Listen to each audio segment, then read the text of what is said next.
got movie problems, I feel good for you, son, because I got 99 episodes of the HooperCast. And you're listening to one. Good morning sometime to some of you, depending on your time zone. It is episode 99 of the HooperCast. This is Dustin and Connor coming at you with on episode 100 Eve. Oh, snap. Yeah, so we got a little bit of stuff for you today. Sorry I had to run off there, Dustin. The coffee was taking forever, and I was getting the honey, and I'm I'm not like health conscious, but I don't know. I guess I am, but without being like uppity about it. Sure. But I'm trying to do like the natural sweeteners now and stuff. So we got honey because now I drink tea a lot at work. Mm-hmm. So I usually just put some in the bottom of this thing, drive it to work, and then the first cup's got honey. So I was trying it with my coffee. So I'll give you an update in a minute on whether it's delicious or not. Awesome. You could also use stevia. Yeah, which I thought that stevia was actually like worse for you than actual sugar because it was artificial. I didn't know stevia was like a naturally occurring thing. I thought it was completely man-made. Nah, Splenda's man-made. Yeah, I thought no. I thought stevia was just another sort of artificial sweetener. Stevia is what they put the ricin in for Lydia in Breaking Bad. Yeah, that's how I know it. And maybe that's why I don't want to ingest it. I know, right? She ingested it, and then it was hilarious in that final episode. Oh yeah. Walt was like, "Oh yeah, by the way, you're dying." Oh yeah. By the way, it's like in V for Vendetta. Like, when are you going to poison me? I already have. It's like, oh, sadness. Oh no. He's like, that's right. You're dead already. I forgot about that movie, man. Yeah, we're compiling our list right now for our top 5 comic book movies, and I looked hard at V for Vendetta. I mean, that's a good movie. It is a pretty good movie. It's a good movie. Now, it's not very memorable. Sure. It's one of those... It's one of the Wachowskis' better movies. Yes, absolutely. And it's one of those maybe that's like, oh, every year on September 11th, I watch, United 93. And so, as previously discussed. And so, if I'm conscious of it, every year on November 5th, I'll pop in V for Vendetta. It's just one of those like, oh, it's funny because the date corresponds. And I think movies that have dates in them, this is United 93 is the exception. Clearly, they weren't going for this. But if the movie has a particular date of significance, you might watch it every year on that date. Mm-hmm.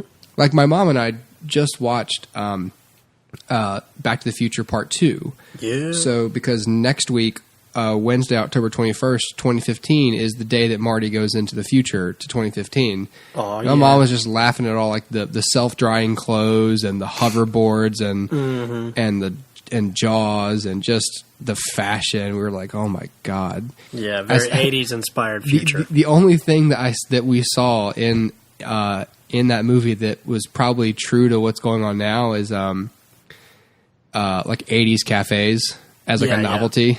Yep.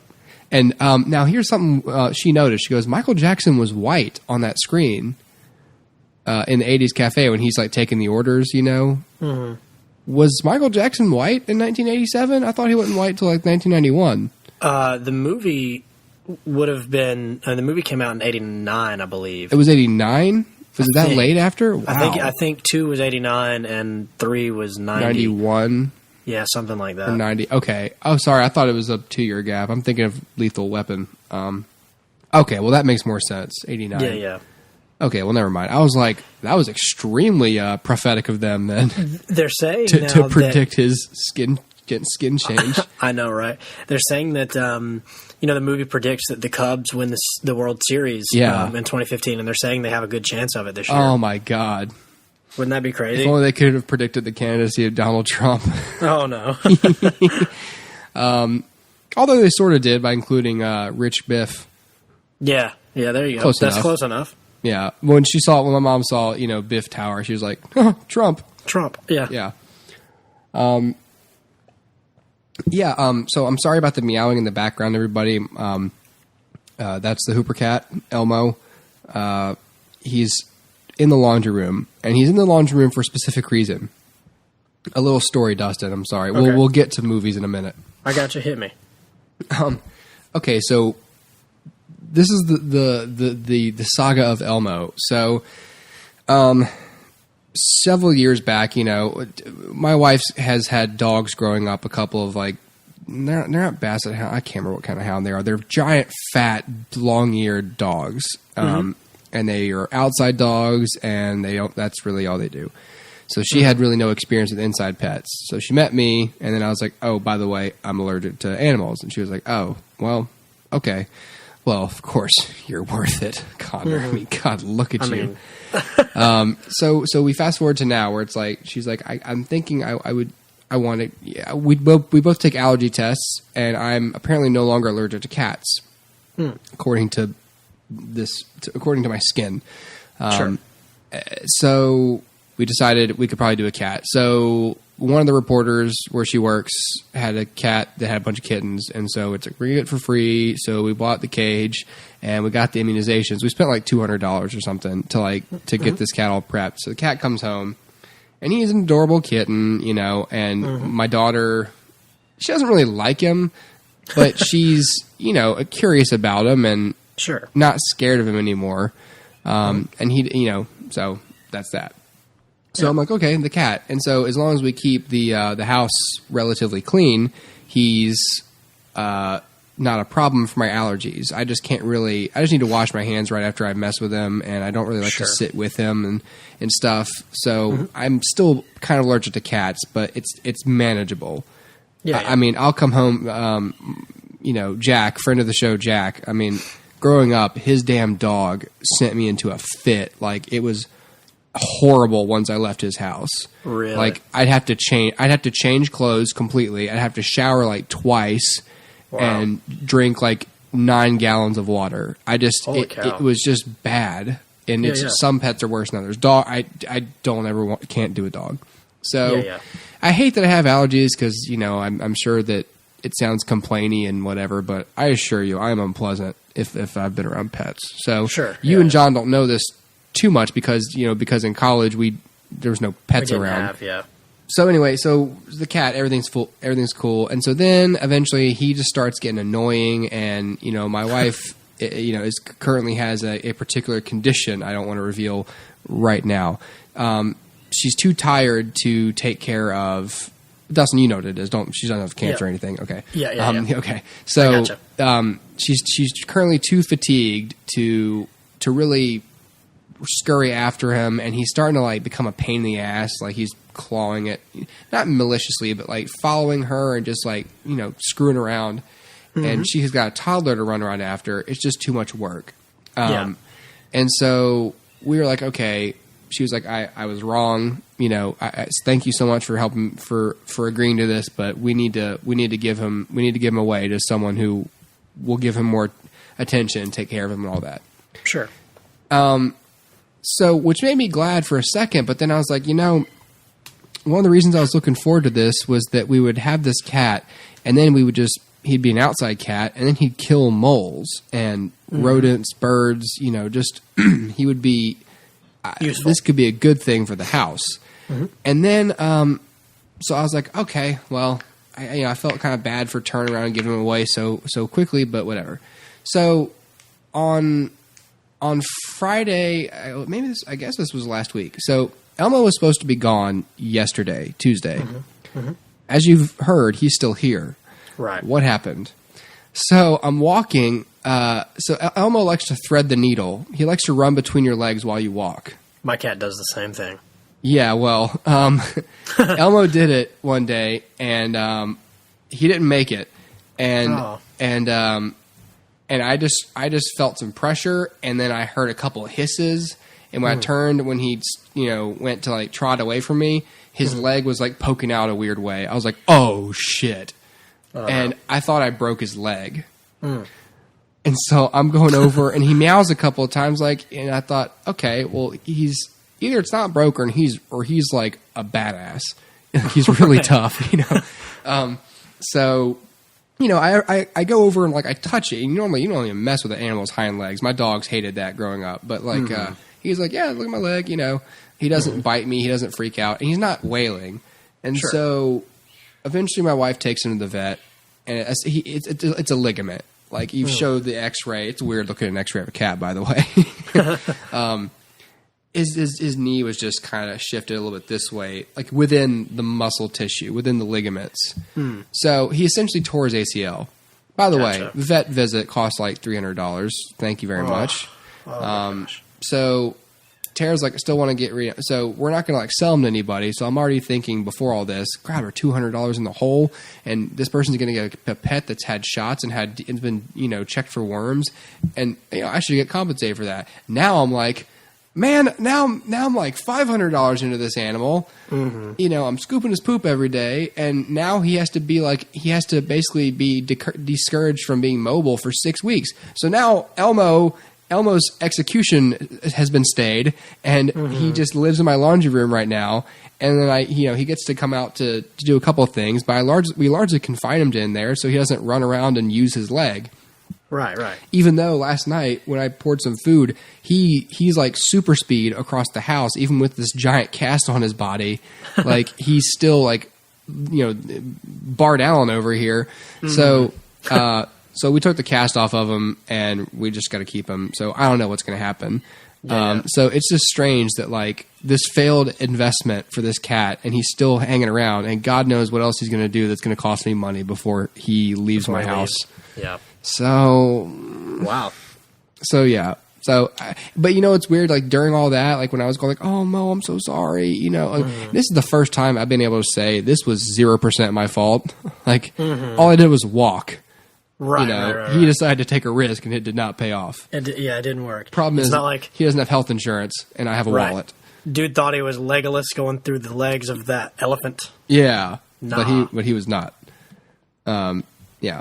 So So anyway, that's the saga of Elmo, and I just thought that was a particularly interesting turn of events. So fuck him, he's fine.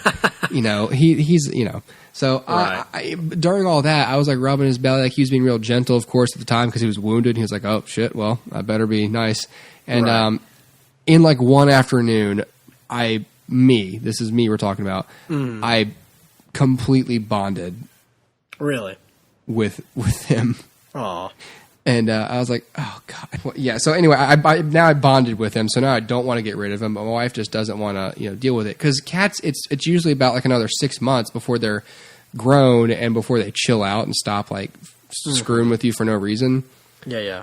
And she doesn't really want to put that kind of time in. And for me, it's like, well, we've already paid all this money for him. I kind of want to get some mileage out of him. At least give him a chance to kill some things in my yard. Because I mean, I got things for this cat to do. I got plans for this cat. I know, right? And the whole reason we got a cat was because they were so low maintenance, and you could just, after a while, you just got to put some food out and they'll just come back. Yeah. And keep them inside on Halloween. But so now I'm conflicted. She said, I don't want to mess with the, I'm done with the cat. And now I'm kind of like, oh, let's see what happens in the next 6 weeks. I'm wondering if we can. Now I'm the one who wants to keep him. It was a complete reversal. I vehemently fought this cat for months, and then I caved because, I love my wife, and now I don't want to cave because I love the cat. So I don't know what's happened to me, Dustin. I don't either, Hooper. Yeah. Okay. I'm sorry for going on so long about that. Yeah. Okay, well, let's completely change the subject, and let's talk about The Walking Dead. Gotcha. Properties, that is. Real quickly, I guess I'll just mention Fear the Walking Dead, which wrapped up a couple weeks ago by the time you listen to this. But we did a prereq last week, so we did not speak about it. And then when I got with Dustin and said, hey, for episode 99, let's talk about the end of the season, the season finale of Fear the Walking Dead, and the season premiere of The Walking Dead. Dustin's response was, I have not watched anything past the pilot of Fear the Walking Dead, but I am watching The Walking Dead right now. And I laughed because I was just like, there was a quick feeling of well, damn it, I did the homework. I know, right? But then your response was, it's not really worth me paying for those episodes individually to keep up. And I forgot that that's essentially how you've been watching AMC shows. Yep. So pay as you go. And it got me thinking. I was like, you know what? It's not quite the same stakes, but I DVR the show and I watch it late at night before I go to sleep and get up. I go to sleep at like midnight and I wake up at 6 a.m. every day. So whatever I'm doing until midnight had better be worth my time. And your thing about pay as you go got me realizing, like, I don't think the show's quite worth me DVRing it and then spending an hour watching it, every Monday night. Okay. And so I don't know what we'll do next season with that show. We may not cover it. Who knows? I will say that the season finale was worth more than the 5 episodes before it combined. Oh, wow. Okay. Well, there was actually tension, but you also kind of have to decrease. You have to set the bar higher for a season finale because it's like you expect things to happen. But at least there was like there were zombies and there was tension and there were stakes and we've got to go and this and that. Whereas before it's just like set up and what's going on. I don't know, but the viewers know, and characters who aren't that interesting. Oh, by the way, I think I'm going to give the honey a thumbs up. Oh, really? This is straight black coffee, and it doesn't taste like poop. So awesome. Yeah, I mean, look, my thing about Fear the Walking Dead is, I hate to ever fault a show for what I think it should be as opposed to what it is, but Fear the Walking Dead has such a big, like, it has such potential that when I watched the pilot, it wasn't that it did anything too stupid or like, oh, I can't do this. It was just that I felt like they weren't doing what kind of I wanted them to do or what I wanted to see. And so when I heard, and I guess this may be a little bit of a spoiler for anybody who's not totally caught up, but when I heard that the second episode pretty much like, okay, it has happened. You know what I mean? Right. That when I heard that, I kind of lost all interest and thought, all right, what I really wanted it to be was like at least let the fall happen over the course of a season, if not 2 or 3, or maybe just one season. That seems like a 1 season arc, but not over 2 episodes. So anyway, I was a little discouraged by that too when I heard that. It was my brother, I think, who told me that he was like, hey, what did you want out of the show? I was like, to watch humanity fall. He goes, yeah, that's done by the second episode. And so that was it. So again, it's not that I'm not interested in the show or whatever. It's just that, I guess I wanted that to play out longer than it did. So it kind of discouraged me from watching it a little bit. I mean, in terms of like character dynamics, I feel like the only thing that's really different between this show and The Walking Dead is maybe the presence of the military. Yeah. But like in terms of like trusting people, there's subtle differences, I suppose. And maybe, I guess season 2 will be the real judge of like what the show is. But the only interesting thing that has happened in this first season, or in terms of like maybe interesting, the most interesting character is introduced in like the 5th episode. And oh, really? Wow. He's because the heroin addict kid ends up getting grabbed by the military because he's in detox, but they think he's infected, so he gets quarantined, right?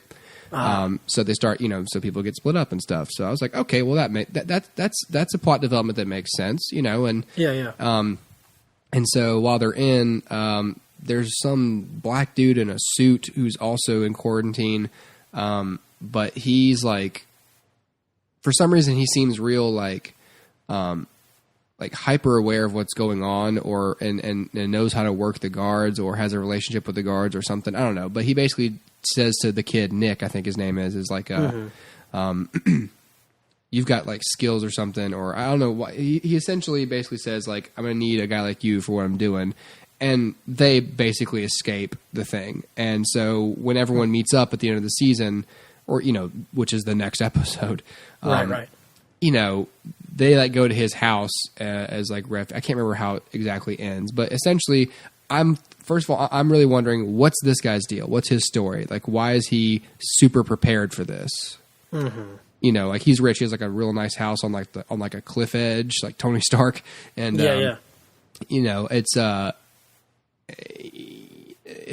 my whole thing is like, oh, well, what's his whole deal and what's his plan and so I'm interested in him, but he wasn't a character we began with. Right. I'm not really interested in Kim Coates, or is that her name? No, Kim Dickens. Sorry, not Kim Coates. Yeah, yeah. Mm-hmm.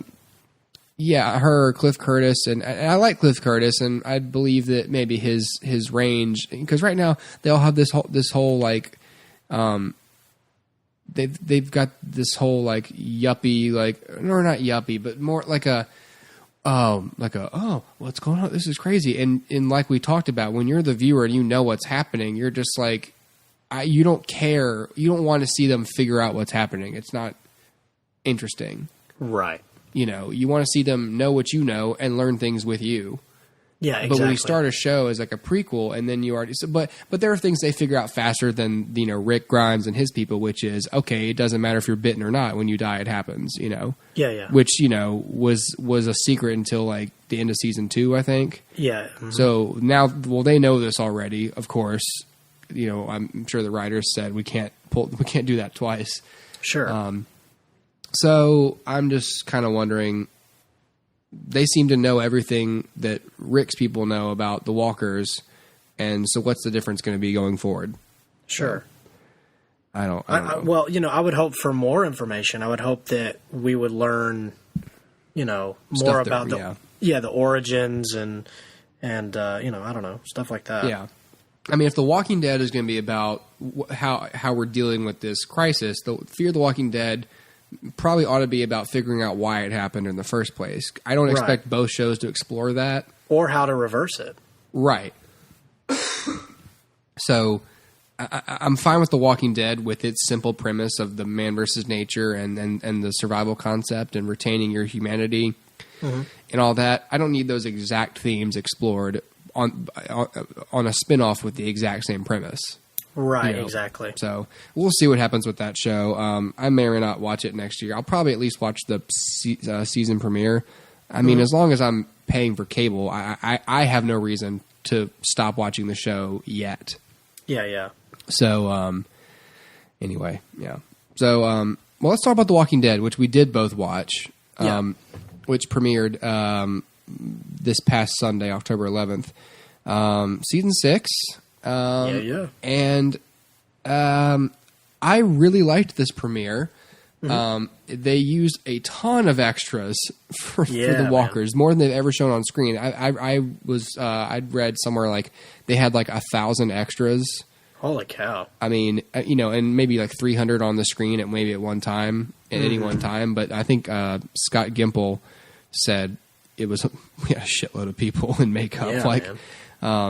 They gotta have a whole rock quarry full of walkers. So I thought that I thought it was good. I liked I thought it was interesting for them to do the whole like flashbacky stuff, nonlinear storytelling for this first episode, and I thought it appropriately started with a sequence of things happening rather than just people talking and deciding what to do. And character tension. I liked there being physical tension right off the bat, because like when it starts, you're like, what the hell are they doing? What's going on? Who are they? Why is he disagreeing with him? What's going on? What? And I liked that. And then you get the little vignettes in between of the befores, and you can get the character moments as flashbacks. I thought that, okay, that's a good way to get both things going. You can capture my attention, my interest, but you can also tell us how Morgan feels about being there, how Rick feels about Morgan being there, and that one dude who wants to lead a mutiny against Rick, and Eugene still being worthless. So yes, exactly. And what's her name? The lesbian cop from Atlanta. Why? How did she get hurt again? I can't remember. I don't even remember. Yeah, exactly. I just saw her in a hospital bed, and I was like, "What happened to you?" Yeah, I can't remember. It had something to do with Glenn. I don't remember. Yeah. She got hurt. Yeah, somehow. Oh, you know what? I think a grenade. Didn't a grenade go off when like they went on a run at the end of the last season, and she got hurt by like the fallout? Like someone dropped a grenade or like a pipe bomb or something on accident. Who cares? I think I vaguely remember that. Yeah, it was anyway. It was something. It was like around the time that Noah died too, I think. Yeah. I can't remember.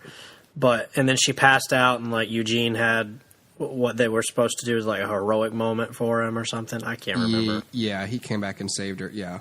Yeah. And now he's like, meh, again. Exactly. Anyway. Look, all right, so I agree with you 100% that's a great way to do like your more action,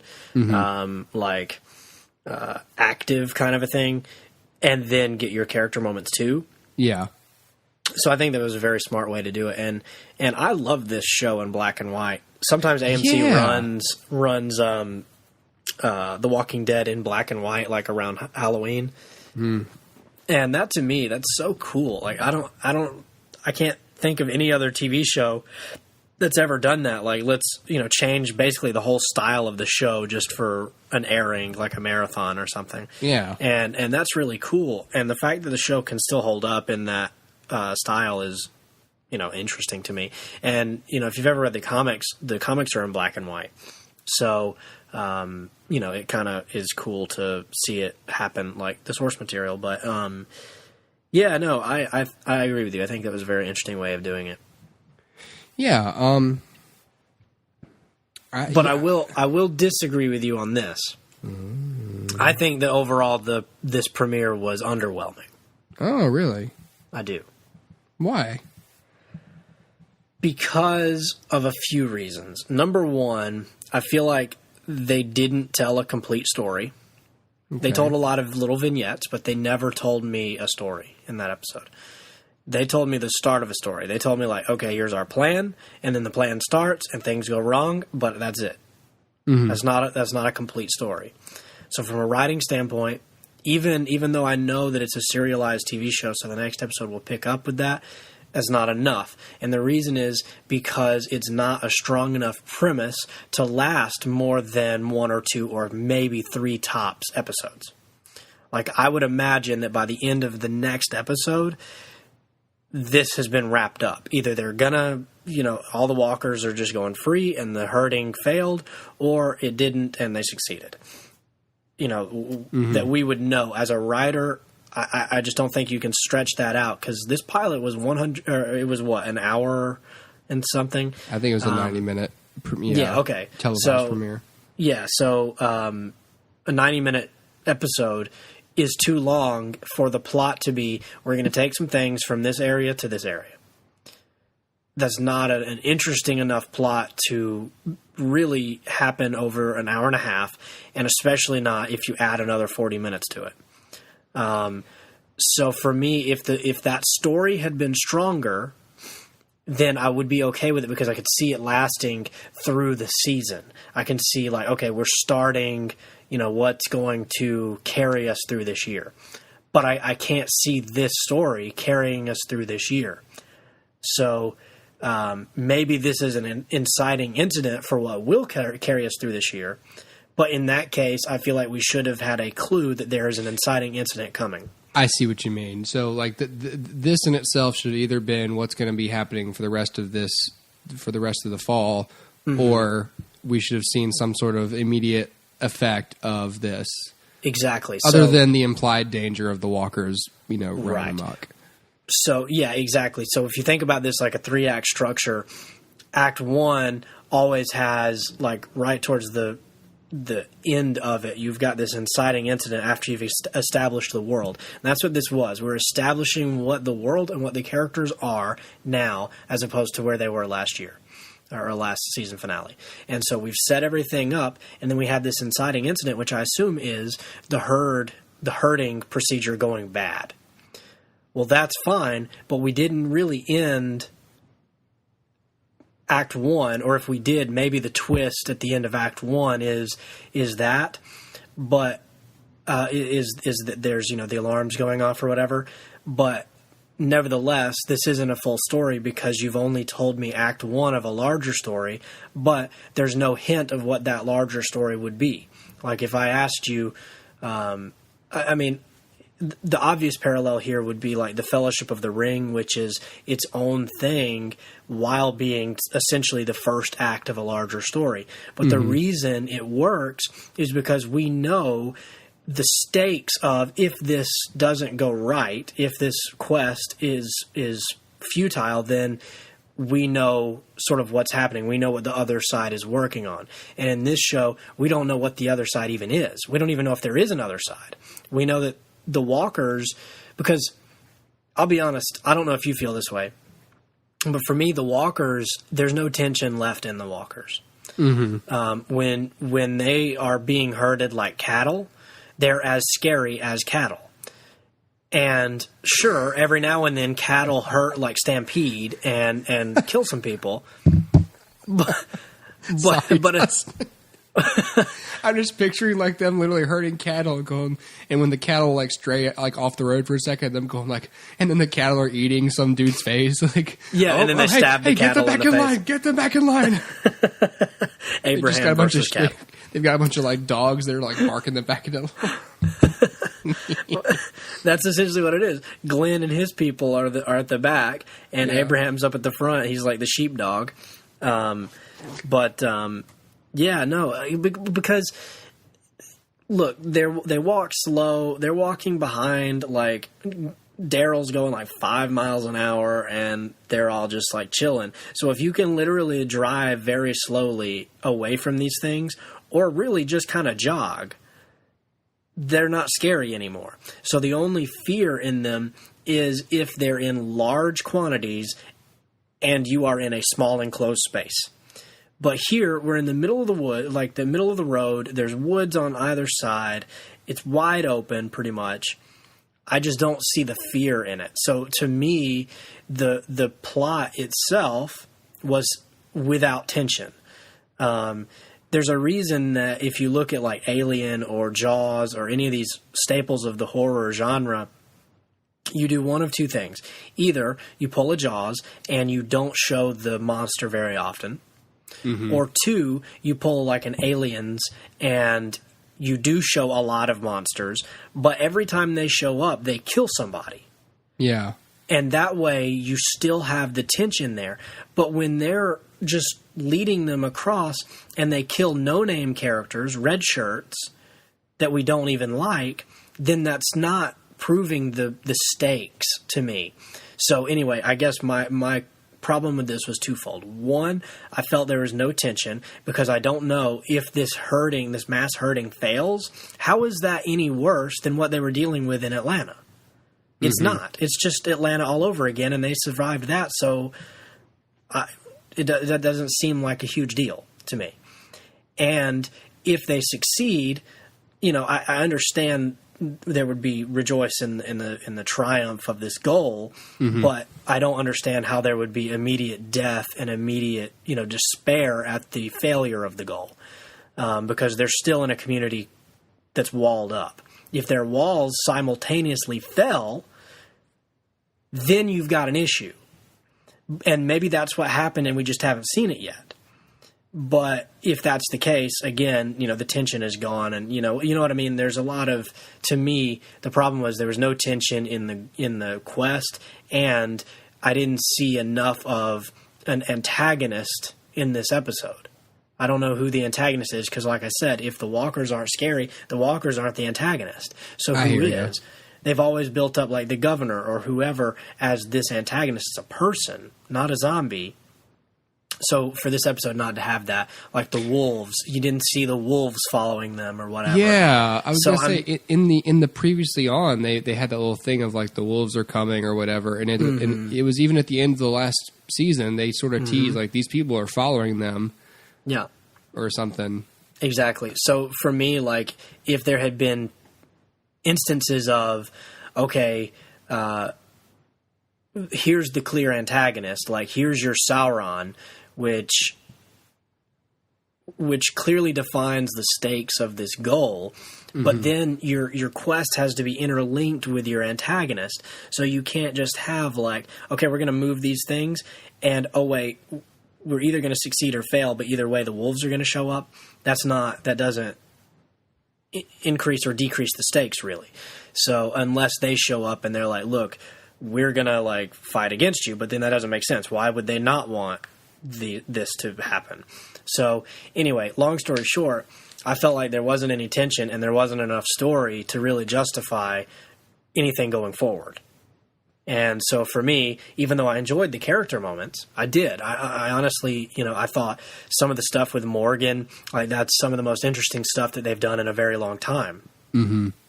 And I enjoy the dynamic between Rick and Morgan, and I always have because they have that history dating back to the pilot. Yeah. But that's not enough. And then there's a few other things which bug me, like Carl, who should be like a top 5 main character, had 0 lines in the episode. Was only on screen once. And I'm just thinking, he was chasing some tail. He was. And and that one kid was watching creepily from the woods. I know, super creepy. I was like, this ain't right. This Alexandria place, man, they full of like creepers. Yeah. Disturbia up in here. Oh man, what a Toms. twist that would be if Shia LaBeouf was in the neighborhood watching everything. Oh yeah, that'd be great. He was in the woods next to that guy. Like, see, I told you, do it. He's going for your girl. Go over there and do it. Do it. Do it. Yesterday you said today. Yeah, that's what they should do. They should just have like a little Shia LaBeouf on Carl's shoulders, like the little angel and demon Shia LaBeoufs. They're both Shia LaBeouf and they're both devils. Yeah, pretty much. It's funny, that guy got arrested like a week or so, or maybe a couple days back. Yeah, I heard about that. For like public intoxication, jaywalking. And I was just on Twitter, and I follow Shia LaBeouf on Twitter, and he said, all my life I seem to be in the wrong place at the wrong time. And I'm thinking, yeah, while drinking excessively and jaywalking. Right. Yeah. Well, also, being in the wrong place at the wrong time, isn't that a quote from Holes? If it's not a quote from Holes, it's certainly how that character would feel. Did Shia LaBeouf just quote Holes? That's the real story here. Yeah, I feel like he Holes, does. Holes 2 confirmed? That would be hilarious. That really would be awesome. Yeah. Get all those kids back together with Sigourney Weaver and John Voight. Tim Blake Nelson Tim Blake up in Nelson. Here. and Fonzie. Henry Winkler played Shia LaBeouf's dad. And Zero. Hector Zeroni. And do another Holes rap. Yes. And then I'm sure Jaden Smith would be in the next Holes movie. Oh, don't say that. No. Oh, yeah. I don't like to think of this. Oh, yeah. Dig it up. And then that son that Will Smith never talks about, but he's out there and he's cool with it. Yeah. Whatever his name is. Yeah, I have no clue what his name is. Well, 2 suits, 2 tokens in hand. 2 suits, 2 tokens in hand. 2 suits, 2 beers in hand. I got no respect for the lawman. I've got my vodka, shoes full of sand. Check out the tag, the name's Cave.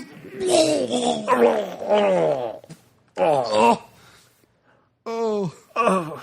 I can fix that.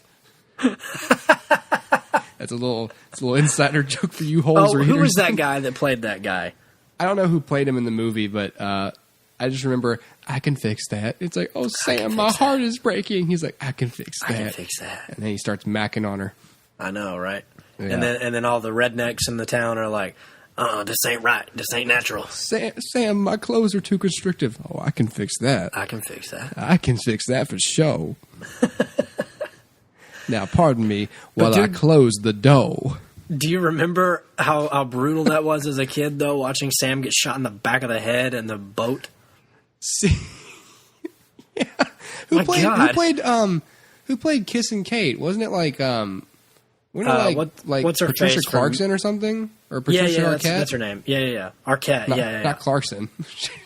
Yeah, I don't know who that is, but yeah. Yeah, that's the chick. You would know if you saw her. From the girl from Medium, whoever that is. That's yeah. That's and Boyhood for briefly for most of the world who doesn't watch Medium. Yes. Well, this has been a fascinating Holes recap. It has been. I agree with you. You bring up a good point about this episode being that if it's not gonna, it was missing a little bit of like, okay, well then other than the herding not quite working out, what's like the big thing like that's not gonna, because then at least if this was like the fifth episode of the season, then oh, not only is this not working out, but remember like that dude's coming to kill them because we saw that in the earlier episodes, but there's no context outside of just regular visceral survival. In this episode, but I still like the episode overall because while it doesn't accomplish that one basic thing of the first episode of a season, it does make me want to stick around and watch the next one. Yeah, absolutely. Because I do feel like it was so well execued. Yeah, no, like I said, the character moments are great. So, that sort of makes up for some of this other stuff. But there was no like, the episode work was very good, but there was no season work here. Right. There's no sense, to me, there was just no sense of oncoming danger. So to me, it just, I guess, failed at setting up a season, but it did succeed in setting up the mindset of the characters at this moment. And see, I don't know. I've got a quick little thing that I would suggest to this show. Mm-hmm. They really need to have a big bad come in soon and end the series. Yeah. Or the walkers need to evolve. Yeah, I agree. Because you agree that the biggest problem is that the walkers are not scary anymore. No, they're not. They haven't been for a while. And so this episode just proves it.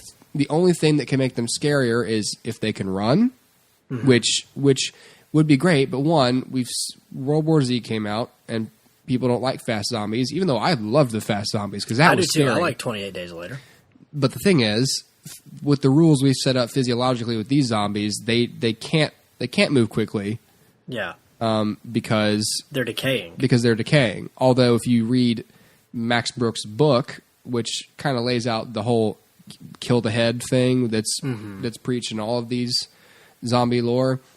Theoretically, a zombie once freshly bitten could do whatever the body is able to do. So if Usain Bolt gets bitten and turns into a zombie, I'm fucking running.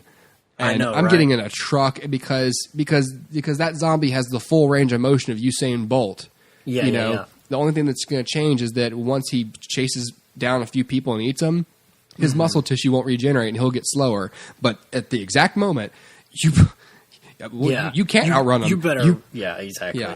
Yeah, you better dig a hole or something. The whole thing of like, we're never going to be faster than him. I don't have to be faster than him. I have to be faster than you. Right, exactly. Exactly, that whole thing. So yeah. I don't know why they can't introduce that with like, hey, how come they're running? Like, what the, but then it's too late because then why haven't anyone else who's been attacked before their eyes been an immediate threat as that? So that's off the table. But they need to be able to like, I don't know.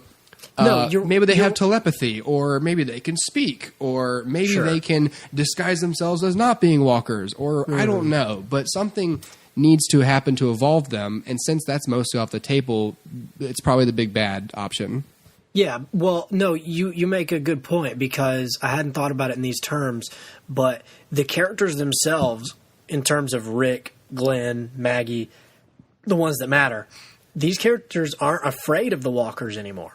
Well, and their situation cannot get worse by them alone because they have a solid dynamic. They all trust each other.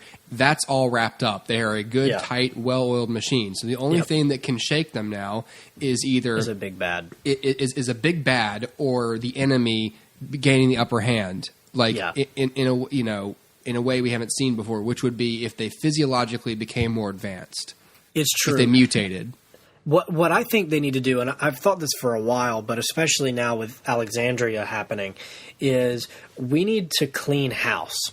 And here's what I mean. Like, it's clear that you and I don't really care about this Tara character, and it's clear that we don't really care about the preacher whose name escapes me. That was one of my tweets last night. I completely forgot about dumb priest guy. Yeah, what's his name? Father something? Who cares? I don't know. Anyway. Father Stupid Head. Father Bald Man with, mustache. He doesn't have a mustache, does he? He's got like a tiny little. He's got like that black people facial hair where sometimes, like, depending on the setting, he's got like a goatee and sometimes it's clean shaven. Yeah. But you don't really notice the distinction. Sure. Sorry, it's just true. If Rick has a beard, you kind of notice. But if that guy's got a little pencil thin mustache and it's dark, it's kind of hard to tell. Yeah. But so get rid of those guys. Get rid of Sasha. I mean, honestly, all of Abraham's crew needs to go. Abraham, I'm iffy on, but you could probably he looks like work he's started in. to degaff. Like I'm getting the feeling that he's starting to kind of lose hope, and he's going to turn to a bit of a loose cannon. Sure. So you could have a little bit of character there, but his team needs to go. And I think that would be a good way to make him change as well. If he loses what's-her-face and he needs to lose Eugene. Rosita and Eugene. Yeah, Rosita, yeah. And then he's going to do something extreme. Yeah, I also think Morgan's going to die by the end of the season. Probably. Because something has to happen to Rick. Well, yeah, I mean, no, this is a good point. They're going to, I guarantee what they're going to do is they're going to bring Morgan in to be like Rick's conscience. And he's essentially going to be the Shepherd Book to Rick's Mal. And then when you kill Shepherd Book, you are going to, move Mal forward. And that's probably what they're going to do here. And although if they kill Michonne, I will stop watching the show. Right. No, yeah, this is true. But the ones that have to stay, the top 5 characters that need to always be present: Rick, Michonne, Daryl, Glenn, and Carl. Those are the big 5. And every episode ought to move them somewhere. This episode did not move Carl anywhere. Why do you think Michonne is so central to the show? Is it just because she's just I don't know, other than the fact that she has a sword? I'm not sure why I like her so much, but I do. But maybe it's because she's been out there so long, and she as a character has been transformed by being a part of this group. Right. I was going to say, I think it's because we've watched her change more than any of the other ones. When she first shows up, she's like almost fully embraced the dark side. Like she's gone to a point where her humanity has more or less been stripped from her. So her journey has been fulfilling to watch, because as we've progressed, she's become simultaneously a voice of reason for Rick, and sometimes even a comic relief character. Someone who can be sarcastic in just the right way so that it lightens the mood at the right time. Whereas she was also a good surrogate older sibling for Carl when he was starting to start doing dumb stuff. Exactly. So Michonne, I think, is important for that reason. Daryl is important because he too has changed a good bit, and we've got a little bit of understanding of him, especially from the episode where he was hallucinating, of how he views himself, and so therefore, he's interesting to watch. Rick, obviously, Carl is Rick's motivation. He always was and should still be. Rick and Judith are central to why Rick does the things that he does. And then the last one, Glenn, is just an interesting character, A, because he's been there so long, and B, because he's the most human of the bunch. And I think they even had a moment now where even Daryl shows more restraint. Like, I think when the Rick found out that the dude was conspiring against him, you have both Morgan witnessing, this is a pretty different, he even says it, you're kind of a different Rick Grimes than the one I met, at the sheriff's headquarters. And he's witnessing Rick, pretty much being okay with killing anyone who is a threat now. Rick's whole thing at the beginning of the show was we don't kill the living. And now he's like, we'll kill the living if they're a threat. And you got that, and you even have Daryl going dude, not necessary. Don't have to kill them. Exactly. So, and Daryl, too, they're setting up, a rift between him and Rick in that. One of the things that I've always said is nobody really questions Rick. And so when you look at something like Lost, which has an ensemble, there's always the Sawyer who's there to throw a wrench in Jack's plans. And there's always the Locke who's in direct opposition to Jack. Did I say Rick a minute ago? I meant Jack. Anyway. I'm confused. Okay. So essentially in Lost, you've got Jack, you've got Locke. They're polar opposites. And you got Sawyer who could go either way, and he's just kind of doing whatever feels right to him at the moment.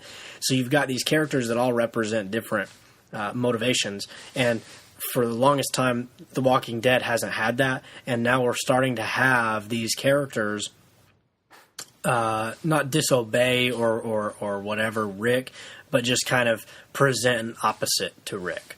And so, in so much as Jack and Locke were opposites, I feel like now Rick and Morgan are opposites. Does that make sense? No, yeah. Whereas before, like the biggest problem, I think we talked a couple seasons back, a big problem was that everyone was Rick. Yeah, exactly. And so now it's good that there are actually people thinking that Rick's taking it too far, or they're questioning his leadership. Not in like completely dumb ways, but just in like kind of like you would if you were thinking about getting another job. Like, yeah, this is fine, but is there a better way to do this? Is there a better path for me? Mm-hmm. You know, a realistic kind of contemplation on their part. Right. So, but aside from those 5, and I would throw Maggie in there because she's important to Glenn, and I would throw Carol in there because she's become sort of like a sleeper agent who, has Rick's back, but at the same time, sort of is important to Daryl. So she's important to a couple different characters, and really kind of Carl too. So I would throw them in there. But those 7, I feel like need to be. I don't want to say that characters ever need to be safe, but those are your mains. You know what I mean? And if you want to write one of them off, that's fine. But those are the main guys, and so all these other characters that you're building up, like Abraham, they can die and have more significance than whoever this guy was that died in this episode, who was going to, plan the mutiny or whatever on Rick. These are red shirts who are dying. And so there are 3 levels of character, really. You've got your red shirts, you've got your halfway characters, like, let's say in Star Trek, you've got, your red shirts, you've got these characters who would be introduced in like 1 or 2 episodes, and then they would die or whatever, and their death brings more significance. And then you've got those main 7 who should not die except in hugely important stories. And so anyway, for me, they need to just commit to that hierarchy and allow those characters to die, the ones like Abraham and Eugene, so that we'll feel something and we will still feel tension, whether that's for a big bad or for the walkers. But one way or another, those kind of characters need to keep biting the dust. Well, we'll keep everyone updated on how this show is going for us. I'm thinking nothing much will happen in the next episode. It'll be all character stuff. Well, I mean, of course, the fallout from all this, but they have to soon reinforce everyone's dynamics with each other so we know what the stakes are. So, right. All right. Well, we don't really have time to do anything in film in theaters now. There's not really much anyway. I mean, there's a couple. I think, what was it? Crimson Peak, which is whose movie is that? Guillermo del Toro's latest movie. Yep. So I don't know much about it. So Tom Hiddleston's in it. So, Jessica Chastain. So that's supposed to be pretty good. I'm hearing good buzz on Bridge of Spies, which I think is Steven Spielberg's. It is. Yep. Yeah, latest movie, and Tom Hanks. So that's a winning combination. So that might be a good thing to do. And then if you feel like watching something that I won't enjoy, you can go watch Goosebumps with my best friend Jack Black. So, or you could not. Yeah. So, yeah. All right. Well, the next episode will be our superhero list. So, make sure you're stay tuned for that. In the meantime, if you want to see me not live tweeting a couple days after The Walking Dead, The Muppets, or Agents of S.H.I.E.L.D. Come onto the air, then you can follow us at HooperCast and get a little preview to follow. If you don't want to wait till after the season's done to hear thoughts from me about these shows, you can you know, you can do all that. You can do the whole Twitter thing because I'm trying to use the account more than I have recently, which has been not at all. So, you know, anyway, Google us and just keep on listening. We appreciate it. All right. Well, goodbye, Dustin. Goodbye. All right. See you, everybody. Bye-bye.